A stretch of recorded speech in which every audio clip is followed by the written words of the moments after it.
এখন আমরা আলোচনা করব পেজ নম্বর 545 545 545 পেজ নম্বর নিয়ে পেজ নম্বর থেকে সমস্ত সিনঅ্যান্সিং গ্রামার নিয়ে আলোচনা করব। তো দেখো তোমরা এখানে আর রানের কাইট থেকে একটা সিন প্যাসেজ দিয়েছে, ঠিক আছে। রানের কাইট কিন্তু বারবার রিটার্ন মানে ঘুরে ফিরে আসছে, ঠিক আছে। তো একদম আমরা চলে যাব এমসিকিউতে। তো এখানে ফার্স্ট এমসিকিউ যেগুলো দেওয়া আছে সেগুলো আলোচনা করে নিই। আর letter came for father after a week, a month, few days, a fortnight. তাহলে রাইট অ্যান্সারটা হলো a month. After reading the letter their father's eyes looked tearful, smiling, jolly, confused. Right অ্যান্সারটা কিন্তু tearful. Philippa was the name of narrator's. ফিলিপাকে narrator জ্ঞানমাদারের নাম। Right অ্যান্সারটা হলো একটা জ্ঞানমাদারের নাম হলো ফিলিপা ন্যারেটরের। Before leaving home the narrator's father fell out with his brother. Next question, the letter which the narrator's father just receive was from aunt Esther. এরপর চলে যাবো আমরা complete the following chart with information from the text. তো এখানে cause আর effect বলে দেওয়া আছে। তো প্রথমে এফেক্টে বলা আছে কি, সি টার্ন পেল, সে বিবর্ণ হয়ে গিয়েছিল, তারপর তাকে বিবর্ণ লাগছিল। এই কারণটা কি, আমরা সিন প্যাসেজে চলে যাব। সিন প্যাসেজ দেখো, এই যে সেকেন্ড মানে মিডিল যে আন্ডারলাইনটা করা আছে না, মানে ফার্স্ট প্যারা সেকেন্ড প্যারা, মানে এই পেজটা সেকেন্ড প্যারা যে আন্ডারলাইনটা করা আছে, when there mother saw the kite patched with the letter, ঠিক আছে।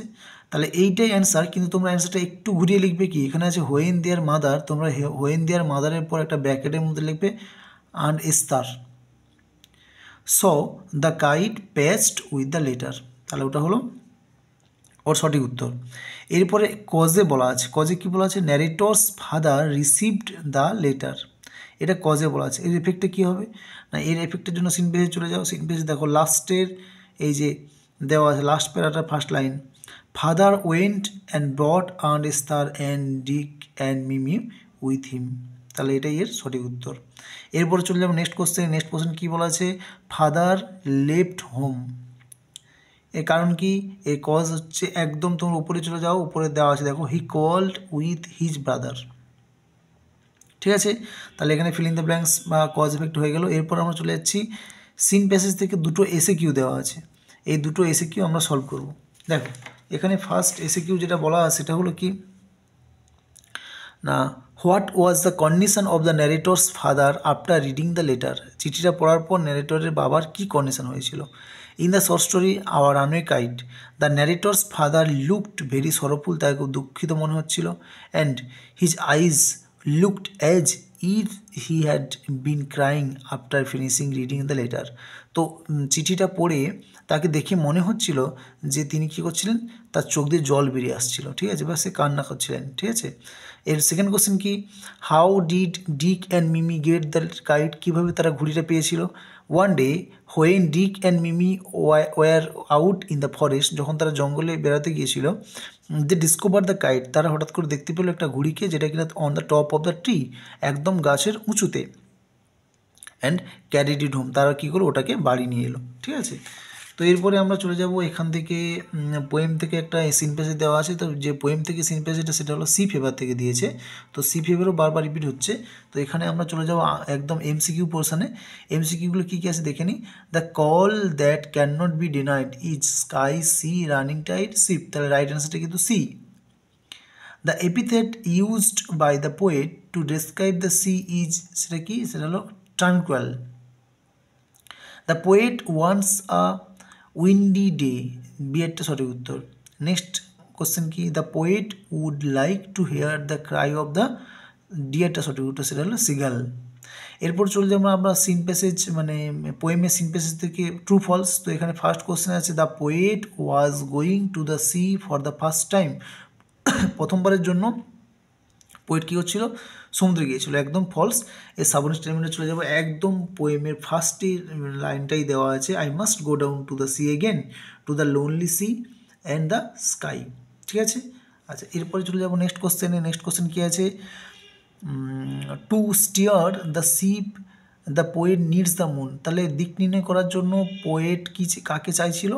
চাঁদকে চাইছিল। একদম তা নয়, এটা ফলস। তো এই সাবর্ডিনেট স্টেটমেন্টটা ঠিক দ্বিতীয় লাইনে আছে, দেখো। And all I আক্স is a ton ship and a star to the stair her by. ঠিক আছে, আচ্ছা, এরপরে চলে যাবো আমরা আনসিন প্যাসেজে। তো আনসিন প্যাসেজে তোমরা দেখবে এটা সুন্দরবনের জীবনযাত্রা নিয়ে একজন মহিলার জীবনযাত্রা নিয়ে বর্ণনা করেছে।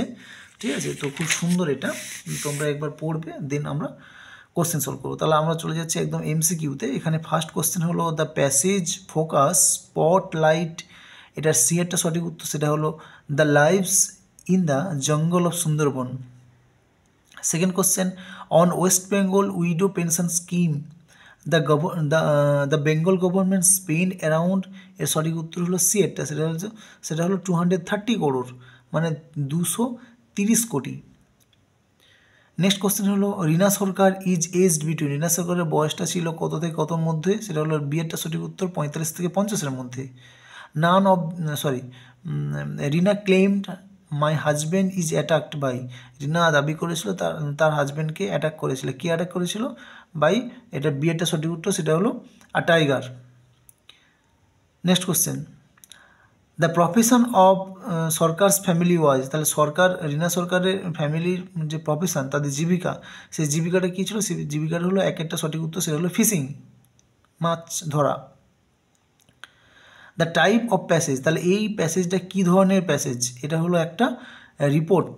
ঠিক আছে, দেখো টাইমস অফ ইন্ডিয়া, একদম তোমরা আনসিনের লাস্টে চলে যাও, লাস্টে দেওয়া আছে দেখো দ্য টেলিগ্রাফের ডেট দেওয়া আছে যে এই ডেটে এটা পাবলিশ হয়েছিল। ঠিক আছে, তাহলে এটা হলো একটা রিপোর্ট। ঠিক আছে, এরপরে আমরা চলে যাচ্ছি আনসিন থেকে ট্রু ফলসে। তো এখানে ফার্স্ট কোশ্চেন দেওয়া আছে, after the sad demise of her husband government official help Rina socially economically. তো তার মৃত্যুর পর, রিনার হাজব্যান্ডের মৃত্যুর পর সরকার কী হয়েছিল? সামাজিকভাবে এবং অর্থনৈতিকভাবে তাকে সাহায্য করেছিল। একদম নয়, এটা ফলস। এই সাবর্ডিনেট স্টেটমেন্টের জন্য আমরা আনসিনে চলে যাব। দেখো আনসিনে গিয়ে তোমরা একবার লক্ষ্য করো,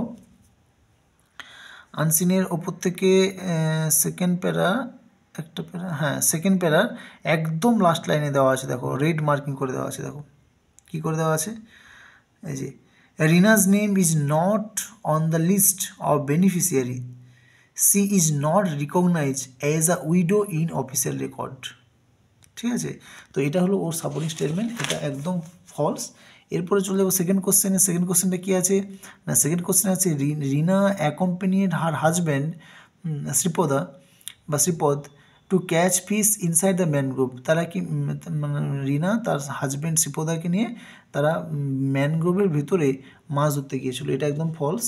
এই সাবর্ডিনেট স্টেটমেন্টের জন্য আমরা চলে যাব একদম আনসিনের এই পেজটা লাস্টের দিকে চলে আসো, লাস্ট প্যারাটার ফার্স্ট লাইনে দেখো, she accompanied her husband to a creek মানে কিন্তু খাঁড়ি, হ্যাঁ, খাঁড়িতে গিয়েছিল near the village Chargheri on a small boat to catch fish. ঠিক আছে, ওখানে বলছে ম্যানগ্রোভে গিয়েছিল, কিন্তু তারা ম্যানগ্রোভে যায়নি, তারা খাঁড়িতে গিয়েছিল। ঠিক আছে, আচ্ছা, এরপরে আমরা চলে যাবো নেক্সট কোশ্চেনে। নেক্সট কোশ্চেন কী আছে? নেক্সট কোশ্চেন হলো রিনা সরকার হ্যাজ নো অফস্প্রিং। আচ্ছা, অফস্প্রিং মানে হচ্ছে সন্তান নেই, যাদের সন্তান নেই, তাহলে এখানে বলছে অফস্প্রিং মানে সন্তান, তাহলে এখানে রিনা সরকারের কোনো সন্তান ছিল না, এটা একদম ফলস। আমরা আনসিনে চলে যাব।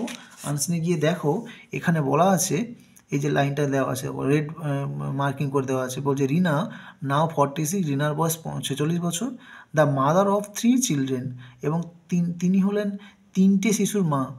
ঠিক আছে, যাদের বয়স হচ্ছে বিটুইন 18 to 23, যাদের বয়স 18 থেকে 23-এর মধ্যে। ঠিক আছে, বেশ, এরপরে আমরা চলে যাবো আনসিনে প্যাসেজে। দেখো আনসিনের 4টে এসএকিউ নিয়ে। তো ফার্স্ট এসএকিউটা এখানে বলা হয়েছে হু ওয়াজ রিনা সরকার। রিনা সরকার কে? তোমরা একদম আনসিনে চলে যাও, আনসিনে গিয়ে দেখো একদম তোমাদের এই যে আনসিনের সেকেন্ড প্যারা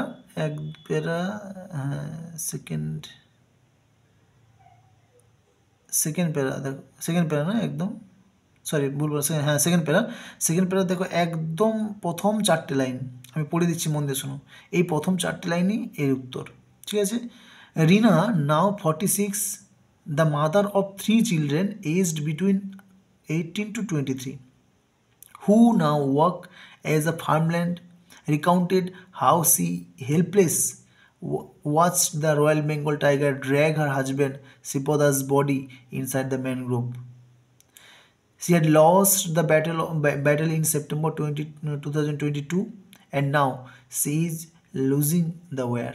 তো এই যে 4টে লাইন না, এই 4টে লাইন লিখবে তোমরা মানে রিনা সরকার কে, তার অ্যান্সারের জন্য, ঠিক আছে, মনে থাকবে। আচ্ছা, এরপরে চলে যাবো আমরা সেকেন্ড কোশ্চেনে। সেকেন্ড কোশ্চেন এখানে বলেছে, দেখো, how did Rina lose her husband, কীভাবে রিনা তার হাজব্যান্ডকে হারিয়ে ফেলেছিল। তো এর উত্তরটা দেখো, একদম ওই পেজটাতে লাস্টে চলে এসো, লাস্টের প্যারাটা, লাস্টের পুরো প্যারাটাই হলো উত্তর, ঠিক আছে। কী লিখবো আমরা, না একদম যেরকম আছে সেরকম লিখবো, যে অ্যাকর্ডিং টু হার, মানে according to Rina Sarkar, she accompanied her husband to a creek near their village, Chargheri, on a small boat to catch fish. On a September morning in 2022, a tiger jumped on their boat and attacked Sipoda, mauling him badly. In her description, to save Sipoda, Rina used to oar the boat. The boat repeatedly hit the tiger, but the tiger disappeared with his bloodied body inside the dens of mangrove forest. এই mangrove forest পর্যন্ত উত্তর লিখবে, ঠিক আছে, কি বললাম। বেশ, এরপরে চলে যাবো আমরা নেক্সট কোশ্চেনে। নেক্সট কোশ্চেন কী আছে এখানে, what did the Bengal government do for widow pension scheme. Widow মানে বিধবা ভাতার জন্য বেঙ্গল গভর্নমেন্ট কী করেছিল। তো আনসারে দেখো তোমরা এখানে এই যে ঠিক একের উত্তরটার পর দেখো 3 বলে মার্কিং করা আছে, ওখান থেকে তোমরা শুরু করবে, কী লিখবে, the Bengal government spend around কত 230 crore on the much talk about the West Bengal widow pension scheme that gives a monthly allowance of Rs 1000 rupees to each woman। তাহলে প্রত্যেকটা মহিলাকে মাসে 1000 টাকা করে দেবে এবং এর জন্য খরচা হয় টোটাল 230 কোটি টাকা। তো এই অ্যান্সারটাই তোমরা ওখানে দেবে, ঠিক আছে। আচ্ছা, এরপরে চলে যাচ্ছে আমরা লাস্ট কোশ্চেনে। লাস্ট কোশ্চেন ওখানে কী আছে না, লাস্ট কোশ্চেন আছে, why did Rina not get any monetary help from the government official. তাহলে সরকারের থেকে কোনো হেল্প পায়নি কেন, ঠিক আছে, কোনো আর্থিক সাহায্য কেন পায়নি রিনা। তো এটার উত্তরটা বই আছে কিন্তু একটু এলোমেলো দেওয়া আছে, আমি তাই সাজিয়ে গুছিয়ে এখানে লিখে দিলাম, তোমরা ভালো করে এটা দেখবে, হ্যাঁ। তো উত্তরটা কীভাবে লিখবো আমরা, না উত্তরটা লিখবো, তাহলে কোশ্চেনটা একবার বলি যে why did Rina not get any monetary help from the government official. তাহলে সরকারের কাছ থেকে কোনো অনুদান বা আর্থিক সাহায্য পায়নি কেন। সি উড নট, মানে Rina would not get any pension as going to the creek for fishing it is illegal. তাহলে ইলিগাল ফিশিং করার জন্য সে কোনো পেনশন স্কিম আওতায় আসেনি। Rina's name is not on the list of the beneficiaries. She is not recognize as a widow in official record. Official রেকর্ডে তাকে widow বলে কোনো চিহ্নিতকরণ করাই নেই, ঠিক আছে। আচ্ছা, এরপরে আমরা চলে যাচ্ছি গ্রামার অ্যান্ড ভোকাবুলারি পার্টে। তো এখানে ভার্বের ফর্ম দিয়েছে প্রথমে, কি বলেছে, আ bright student studying mathematics honours at DPS college in the new Delhi committed suicide on October 12 at his home. He has left a suicide note written in English where he has blamed none but poverty as the reason of his suicide, ঠিক আছে। এরপরে চলতে যাবো আমরা article and প্রিপোজিশনে। The disappearance of Subhas Chandra Bose in August 1945 remains still an unsolved mystery. There is perhaps no evidence of the unfortunate plane crash or of Netaji being in the plane at all. এরপরে চলে যাবো গ্রামারের 3টে পার্ট, যেটা হলো duet ডাইরেক্টের voice Singh একটা, positive degree একটা, আর এটা হলো মানে ন্যারেশন চেঞ্জ। তো সেগুলো আমরা দেখে নিই একবার। তো এখানে গ্রামারের যে প্রথমে যেটা দেওয়া আছে সেটা হলো কি, একটা ভয়েস সিং দেওয়া আছে, দ্য নেশন উইল অলওয়েজ রিমেম্বার দ্য স্যাক্রিফাইস অফ দ্য ফ্রিডম ফাইটার্স। তাহলে ভয়েস সিংটা করলে কী হবে, the sacrifice of the freedom fighters will always be remembered by the nation. Second question কি, the wise enemy is better than a foolish friend. এটা পজিটিভ ডিগ্রিতে করতে বলছে, তাহলে পজিটিভ ডিগ্রিতে করলে এটা কী হবে, a foolish friend is not as good as a wise enemy. এরপর চলে যাবো নেক্সট কোশ্চেনে, the beggar said to the god let me stay here for the night. এটা ন্যারেশন চেঞ্জ করতে বলেছে, তাহলে অ্যান্সারটা কীভাবে লিখবো আমরা, দ্য বেগার টোল্ড করতে পারো, আস্কড করতে পারো, সাজেস্টেড করতে পারো the god to let him stay there for the night। ঠিক আছে, আচ্ছা এরপরে আমরা চলে যাচ্ছি ফ্রেজাল ভার্বের পার্ট। দেখো ফ্রেজাল ভার্বগুলো কী কী আছে আমরা এখানে দেখে নিই একবার। তো এখানে ফ্রেজাল ভার্ব আছে, read the instruction carefully and follow the rules, the patient will be cured soon, dengue has spread in our locality. তাহলে এই অ্যান্সারগুলো আমরা দেখে নিই, অ্যান্সারগুলো কী হবে। তোমরা ফ্রেজাল ভার্ব যখন করবে অবশ্যই মাথায় রাখো যে ফর্মগুলো অবশ্যই চেঞ্জ করবে। রিড এটা হবে গো থ্রু, কিওর্ড এটা হলো কাম রাউন্ড, স্প্রেড এটা হলো ব্রোকেন আউট। এরপরে চলে যাবো আমরা একদম লাস্ট পার্ট, সেটা হলো ওয়ার মিনিংয়ের পার্ট, আনসিন থেকে ওয়ার মিনিংয়ের পার্ট। তো এখানে দেখো কী ওয়ার মিনিংটা দেওয়া আছে, এখানে প্রথমে বলেছে an inlet in a stream or show line. এর মানে কি, মানে একটি প্রবাহিত ছোট নদী বা কোনো খাঁড়ি। ঠিক আছে, তো এর সিমিলার ওয়ার্ডটা দেখতে গেলে আমাদের চলে যেতে হবে আনসিন প্যাসেজে। আনসিনের প্যাসেজে দেখো একদম লাস্ট প্যারার উপরে একটা লাইনে একটা আছে ওয়ার্ড ক্রিক বলে, CREEK, ক্রিক, ক্রিক মানে খাঁড়ি। ঠিক আছে, এরপর যাবো সেকেন্ড কোশ্চেন কী আছে, থিক মানে পুরু। তাহলে এটার জন্য আমরা চলে যাব দেখো একদম আনসিনের পরের পেজে, লাস্ট পেজে দেখো ডেন্স বলে একটা কথা আছে, ডেন্স, DENSE, ডেন্স। তাহলে ডেন্সটাই হলো এর সিমিলার ওয়ার্ড। এরপরে সিমিলার ওয়ার্ড কী আছে না, এরপরে সিমিলার 3 নম্বরে আছে a pole with a flat blade use to row a boat. একটা খুঁটি যেটা কিনা নৌকাকে চালানোর সময় ব্যবহার করা হয়। তো অ্যাকচুয়ালি যাকে আমরা বাংলায় বলি দাঁড়, নৌকার দাঁড়। তো এটার সিমিলার মানে ওয়ার্ড কী হবে না, এই সিমিলার ওয়ার্ড হবে দেখো একদম আনসিনের শুরুতে ওর বলে একটা কথা আছে, OAR। ঠিক আছে, আচ্ছা এরপর লাস্ট ওয়ার্ড মিনিংয়ে কী আছে, আর ট্রপিক্যাল প্ল্যান্ট গ্রো ইন স্ট্রাম্পস। তার মানে কি, জলাভূমিতে বেড়ে ওঠে যেসব গ্রীষ্মকালীন উদ্ভিদ, ঠিক আছে, তাদেরকে কী বলা এক কথা। ঠিক আছে, আমরা চলে যাব এখানে আনসিন প্যাসেজে দেখো ম্যানগ্রোভ বলে একটা কথা আছে, ম্যানগ্রোভ। ঠিক আছে, তাহলে ম্যানগ্রোভ হলো ওর সিমিলার ওয়ার্ড। তো এইগুলো সিন আনসিন গ্রামার পুরো কমপ্লিট। এবার এখান থেকে আমরা জাস্ট এক ঝলক দেখে নিই কী রাইটিংগুলো দিয়েছে। তো এখানে ফার্স্ট রাইটিং দিয়েছে, প্যারাগ্রাফ দিয়েছে, importance of growing trees in our country, এটা অবশ্যই প্র্যাকটিস করবে। বন্ধুকে চিঠি দিয়েছে, COVID-19 অতটা ইম্পর্টেন্ট না, এবং স্টোরি রাইটিংটা অবশ্যই প্র্যাকটিস করবে। ভালো করে বলছি, প্র্যাকটিসের উপর জোর দাও, প্র্যাকটিস মোর, প্রচুর প্র্যাকটিস করো। ঠিক আছে, ওকে, থ্যাংক ইউ।